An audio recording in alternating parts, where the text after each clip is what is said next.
Baiklah teman-teman, ada yang bertanya katanya bang, kiat apa saja yang abang lakukan terhadap tanaman cabai rawit dalam proses pengolahan lahannya ya teman-teman. Simak terus videonya sampai selesai, kiat-kiat apa saja dalam proses pengolahan lahan cabai rawit Pelita 8F1 yang saya lakukan ya teman-teman. Ini usia cabai rawit Pelita 8F1 yang saya miliki adalah berusia 28 hari setelah tanam. Bisa teman-teman simak ya. Jadi 28 hari setelah tanam itu buahnya sudah banyak, dan kemudian pada kesempatan video kali ini saya akan mengulas kembali untuk teman-teman yang masih bertanya untuk proses pengolahan lahan. Meskipun secara singkat, semoga dapat dimengerti untuk proses pengolahan lahannya, kiat-kiat dalam proses pengolahan lahannya. Dan kemudian untuk teman-teman yang akan melaksanakan proses penanaman cabai rawit Pelita 8F1 untuk proses pengolahan lahan adalah sebagai berikut ya teman-teman. Jadi yang pertama ya teman-teman, tidak ada proses pengolahan lahan secara spesial untuk proses penanaman cabai rawit yang saya lakukan. Hanya saja mungkin untuk proses pengolahan tanaman cabai rawit Pelita 8F1 yang saya lakukan dari awal sampai akhir adalah sebagai berikut ya teman-teman.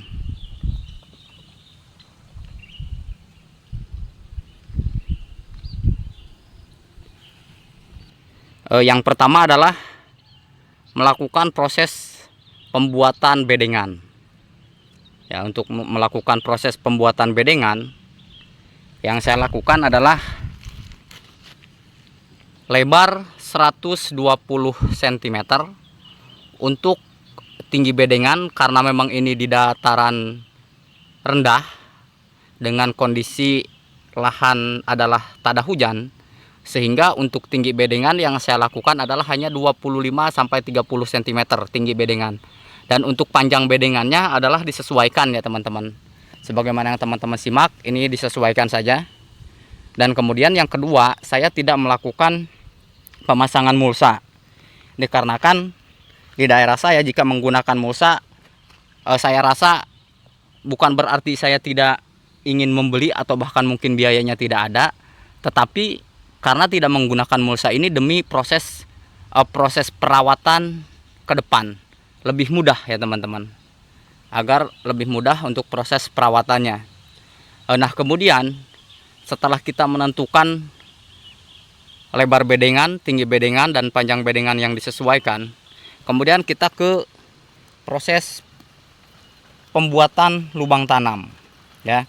Untuk proses pembuatan lubang tanam, karena saya itu tidak menggunakan cara menabur pupuk dasar yang kemudian ditebar secara keseluruhan, tetapi saya hanya membuat lubang di sini, sehingga untuk proses penyerapan nutrisi nantinya fokus. Jadi saya tidak menabur ke semua bedengan sepanjang-panjangnya ya sampai ke sana, tetapi saya per lubang. Jadi buat lubang, kemudian saya taruh adalah kotoran hewan ayam petelur ya, yang sudah difermentasi tentunya.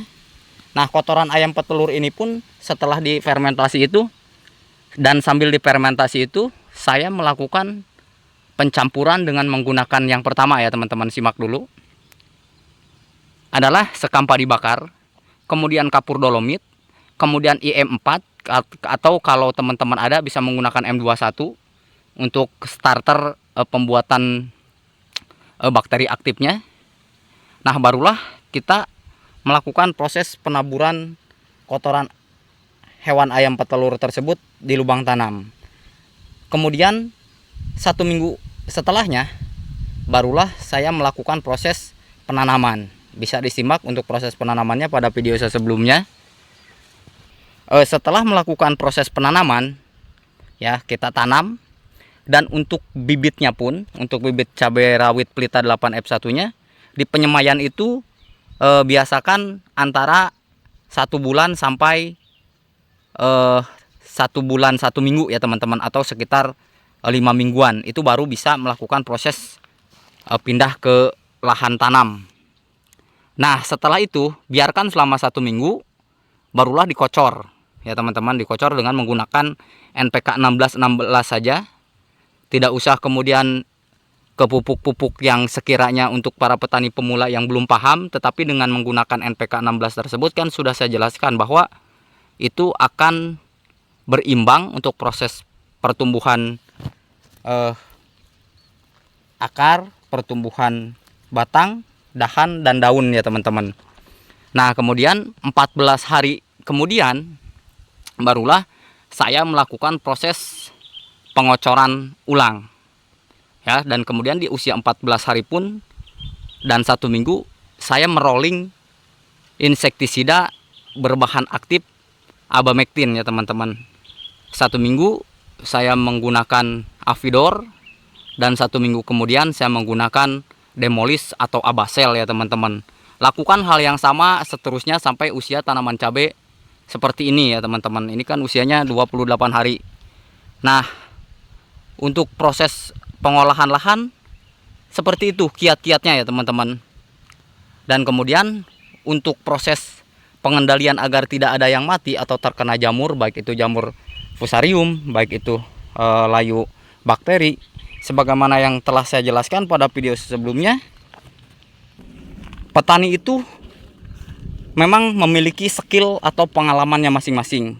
Sehingga untuk proses yang saya lakukan di usia cabai 14 hari setelah tanam ya teman-teman, untuk mengendalikan layu fusarium dan layu bakterinya, saya hanya menggunakan Mama Lemon dan garam kasar. Sesuai dengan awal-awal video 9 tahun yang lalu, saya menggunakan itu dan sampai sekarang tetap cara itu saya lakukan. Dan hasilnya bisa teman-teman simak ya. Bisa teman-teman simak. Kita ke bedengan yang ini tidak ada yang mengalami layu ya teman-teman. Tidak ada yang mengalami layu, tidak ada yang mengalami mati, karena memang meskipun saya dibully abis-abisan, meskipun tidak ada yang percaya dengan cara yang saya lakukan bahwa saya menggunakan Mama Lemon dan garam kasar, secara logika ya teman-teman, garam itu adalah membunuh jamur. Ketika spora jamur itu terkena garam, maka tentunya jamur itu tidak akan tumbuh. Dan kemudian ketika bakteri itu terkena garam pun, dan bakteri itu pun tidak akan berkembang. Secara logikanya seperti itu.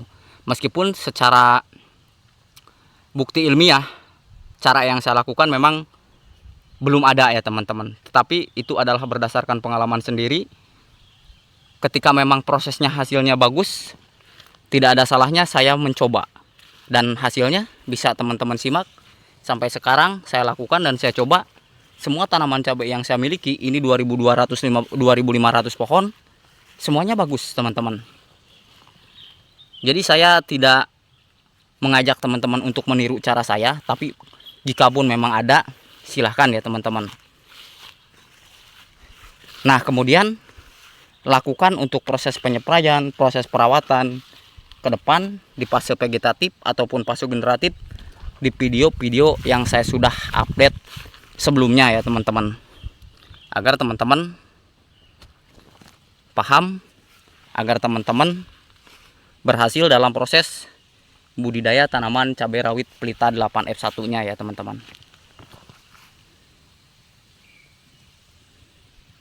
Dan kemudian ada pula yang bertanya, katanya, "Bang, kenapa tanaman cabai saya usia 14 hari bahkan usia baru 3 minggu sudah berbuah?" Jadi untuk cabai rawit pelita 8F1 ya teman-teman, sekali lagi saya tekankan, ketika proses pertumbuhan muncul bunga dan buah itu hal yang lazim dan lumrah ya teman-teman. Karena idealnya untuk jenis cabai rawit pelita 8F1 adalah masa panen itu antara 75 sampai 85 hari kita sudah bisa melakukan panen pertama ya teman-teman. Dengan indikator pertama adalah buah ini, cabang yang ini matang, barulah kita bisa melakukan proses pemanenan. Loh bang, apakah harus seperti itu? Itu pun cara yang saya lakukan selama 9 tahun terakhir ya teman-teman. Ketika yang ini matang, otomatis pangkal bunga dan buah itu sudah seimbang. Sehingga untuk proses produksinya bisa menjadi lama ya teman-teman.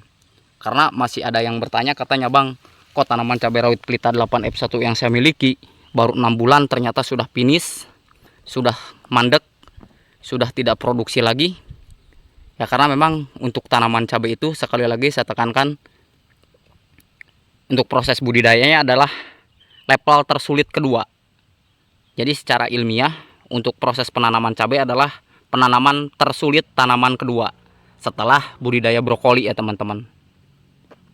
Jadi yang pertama yang sangat sulit itu budidaya brokoli. Yang kedua adalah secara ilmiah yang susah ditanam itu, membutuhkan perawatan yang ekstra, itu adalah tanaman cabai.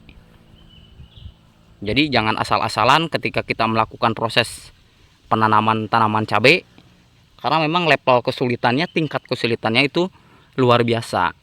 Dan kemudian untuk para petani pemula, jangan bandingkan dengan para petani yang modalnya sampai ratusan juta ya teman-teman, sampai ratusan juta rupiah. Karena modal mereka itu cukup sehingga mau apapun hal yang mereka lakukan adalah is okay gitu.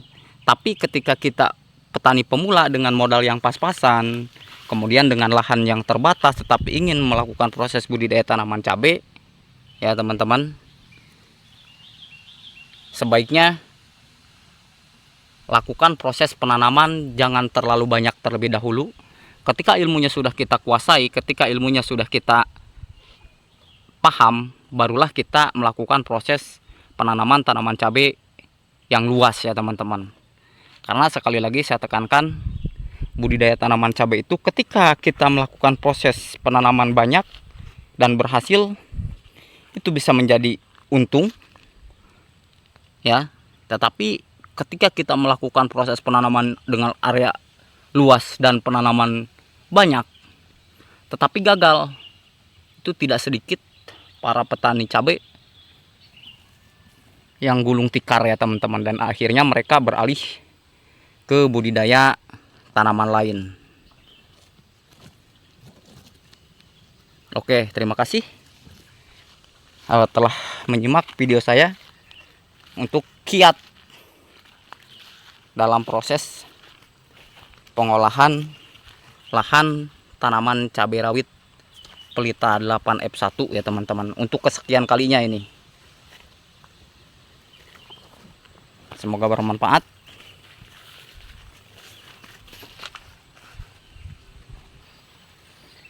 Oke, terima kasih telah menyimak video saya dalam kiat-kiat proses pengolahan lahan cabai rawit pelita 8F1. Jika ada pertanyaan, silahkan di kolom komentar. Dan bagi teman-teman yang baru bergabung dan atau baru menemukan channel ini, silahkan like, komen, share, dan subscribe. Karena subscribe itu gratis ya teman-teman. Akhir kata, assalamualaikum warahmatullahi wabarakatuh.